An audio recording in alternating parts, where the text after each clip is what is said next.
Ponyville Town Center. Princess Celestia was getting her usual warm welcome when she said, when nearly jumping, as Arthur teleported into view right in front of her. Now where, gotcha, said Arthur with a grin, as several of the city folk and Princess Celestia's royal guards looked speechless at what she did and were confused as why she wasn't bowing to the princess. Lucky for them, Princess Celestia just laughed playfully before saying with a sigh of relief as Arthur gave her a hoof shake, "It's good to see you back to your old self, Arthur. How has it been?" "Great, we have so much to talk about," said Arthur, who offered with a hoof to show her the way to her house.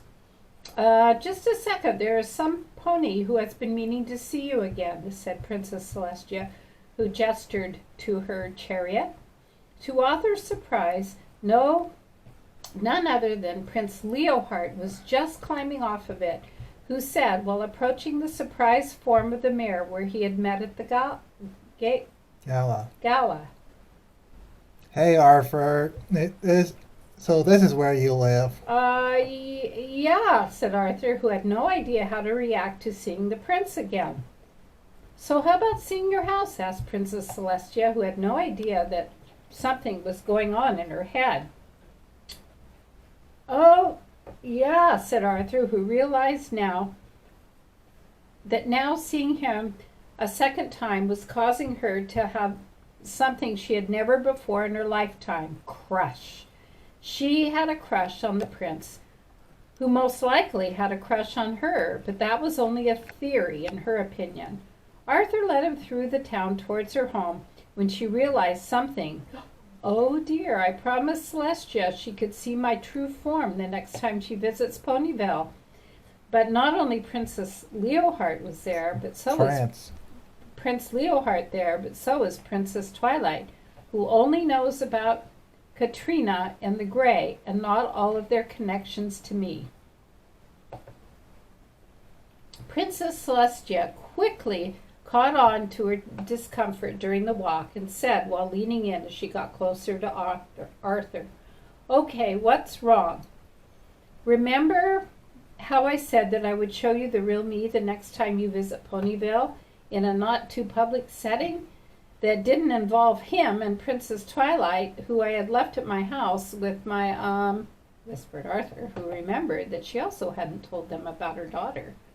There is something else that's going to be a big surprise to both of you, and the first one I'm not sure he and Twilight is ready to see when we only met at the gala." Princess Celestia nodded and said while forming a plan in her mind, "I see, I have an idea, but first let's get to your home." Arthur could somehow guess that she was thinking, so she said with a nod, "Okay." Once at the house, Arthur showed them inside and were amazed at the fact that she had her home so well kept. They were shocked to learn she's a mother, but Teleus was so nice to them. While Teleus was getting to know Prince Leohart, while Twilight managed to get distracted by the lab before Arthur went to a balcony on her roof with a secret room that was her bedroom when she said, as they had complete privacy, "Good plan you had there. I think you were a bad influence on me when it came to ditching others, but come on, let's see it," said Princess Celestia with a curious smile. Teleus took a deep breath and took her to her ghost form. Really? "Oh no, I just prefer that look when in a fight, so I just wanted to show you that form first," said Arthur, before she then took her to her truest form, which surprised Princess Celestia. "I even got my own title, Spirit of Light, which makes sense considering what I taught you. Tia is everything, all right?" Yes, you have to show them," said Princess Celestia, but an uneasy look from Arthur told her she doesn't think it's a good idea. "Look, I've been down a similar path, just like you, putting up walls to protect others and keeping secrets. But it'll just hurt them more the longer you continue to keep this up. It's not just the appearance of my true form that I'm afraid they would find out. They are coming back," said Arthur, while looking out a window with a worried look. "The spirit Triad, one of their leaders. Triad, one of their leaders is here in Ponyville, somewhere plotting revenge against me. The group you were part of before all of this, said Princess Celestia, while looking at her with a concerned look. I want us to be friends, Arthuria. You're not my teacher anymore, but that doesn't mean it has to end there. I lost my sister to bad decisions when I could have done things, and had to wait 1,000 years to get her back. Arthur turned to look at Princess Celestia as she let out a sigh while turning a bit uneasy. That's the thing about being immortal. For some, it can be the ultimate escape from death, while for the immortals, it can sometimes be a curse.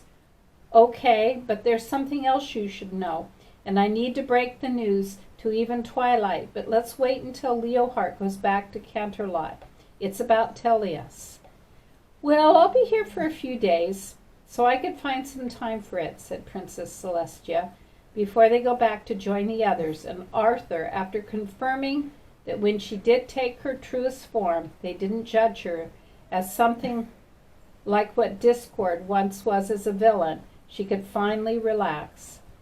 After a long talk, Arthur took Princess Leohart for a walk around the town once the night had fallen and the two princesses went to bed, when he said with a thoughtful look, So you're immortal? Kind of. I'm almost as old as time itself, said Arthur, who was now more calm. After all that's happened. Except for this, one other guy we call the Gray, who is the spirit of darkness and prophets, who's been around since before light came into the universe. Others used to say the Big Bang was how I was born. The big what? Asked Prince Leohart with a raised eyebrow. It's just a theory on how all the worlds came to be. Before life and light, there was just darkness, but then there was a big boom, the biggest ever, that some call the Big Bang, which is how most believe the universe we know today came to be, said Arthur, who giggled at the theory, as they stopped on a small walking bridge in Ponyville, and she turned to face him. But I realize now being able to live forever can be lonely. I should have known that when I adopted Teleus. That explains a few things. So why haven't you told anybody she's a changeling? Asked Prince Leohart, who surprised Arthur on this one. I'm a skilled magic user too. I read up a lot of subjects on changelings and their abilities to hide themselves. I'm guessing since you're Princess Celestia's former teacher, you wouldn't be the type to endanger ponies, so I'm guessing she's no threat.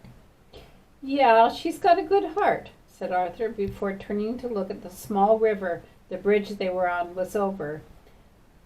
Call me paranoid, but when you've been alone on the road as long as I have, you get to the kind of mind where it's hard to let others into your heart.